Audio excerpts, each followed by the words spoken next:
तुम मुझे मार सकते हो, मेरे शरीर को मार सकते हो, मेरे विचारों को नहीं मार पाओगे। जो पूर्व का प्रारब्ध है वो मेरे शरीर को गला सकता है, मेरे शरीर को नष्ट कर सकता है, लेकिन मेरे विचार को नष्ट नहीं कर पाएगा, मेरी भावना को नष्ट नहीं कर। मेरी भावना में प्रभु बैठ गए हैं, अब कोई फर्क नहीं पड़ा। वर्तमान में राधा बोल रहा हूं ना, भूत भी पावन भविष्य भी पावन। किसी के कैंसर, किसी के कुछ परिस्थिति देखी गई, भोजन नहीं है, 4 लोग अपमान कर रहे हैं, बड़ी बाधा पहुंचा रहे हैं, पर क्या भजन में उनके फर्क पड़ा? क्या महाभागवतों के चरित्र पढ़ के देखो, ऐसी परिस्थिति हुई, समाज उनका विरोध कर रहे, कितने बड़े बड़े कष्ट।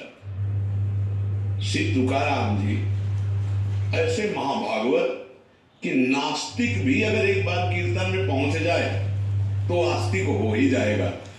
तो एक चरित्र में पढ़ा था कि एक नास्तिक स्वभाव के थे, उनको प्रेरित किया कि महाराज का कीर्तन हो रहा है, आप भी चलो। तो उनकी रुचि नहीं थी, पर गए। पर जब गए, उनकी कीर्तन और भावदशा देखी तो बड़े भागवतिक हो गए। क्या मेरी पत्नी का भी उद्धार हो जाए, आप घर पर आ रो। अब वो सरल चित्त संत भगवंत के स्वरूप ही है, वो सहज में आ गए।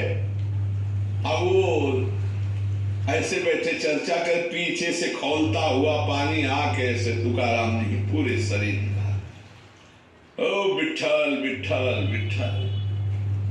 उन्होंने वर्णन किया है कि प्रभु मेरी देह आग से चल रही, प्रभु त्राहिमाम, प्रभु ऐसा प्रभु। अब आप सोचो, उस स्त्री के दिमाग में बैठ करके पूर्व प्रारब्ध कर्म ही आया, क्योंकि भगवान के भक्त का कोई बाल बांका कर सके, रोष में आकर उसकी बुद्धि में बैठा और मुझे प्रताड़ित करवा रहा है। तो देखो, बड़े बड़े महापुरुषों के जीवन चरित्रों में प्रतिकूलताएं आई हैं, बड़ी बड़ी प्रतिकूलताएं आई, खाद पाद की भी व्यवस्था नहीं रही, लेकिन उनके भजन में फर्क नहीं पड़ा।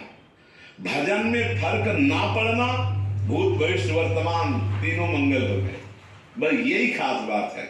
व्यवधान नहीं आएंगे ऐसा नहीं कह सकते, व्यवधान आएंगे, विक्षेप आएंगे, पर विक्षेप हमें प्रदान करके भजन रुकवा दे, इतनी बड़ी बात नहीं है। यदि हम भजन की प्रधानता रखते हैं तो, नहीं तो विक्षेप आई है, वो विक्षेप तो पड़ ही जाएगा। बड़े से बड़े कष्ट में भी भक्तजन आनंदित होकर नाम कीर्तन करते हैं, नाम गुणगान करते हैं, जिससे कोई विक्षेप उनको नहीं होता। भारी से भारी विक्षेप, लेकिन कोई हृदय में फर्क नहीं पड़ता। पीड़ा है तो कराह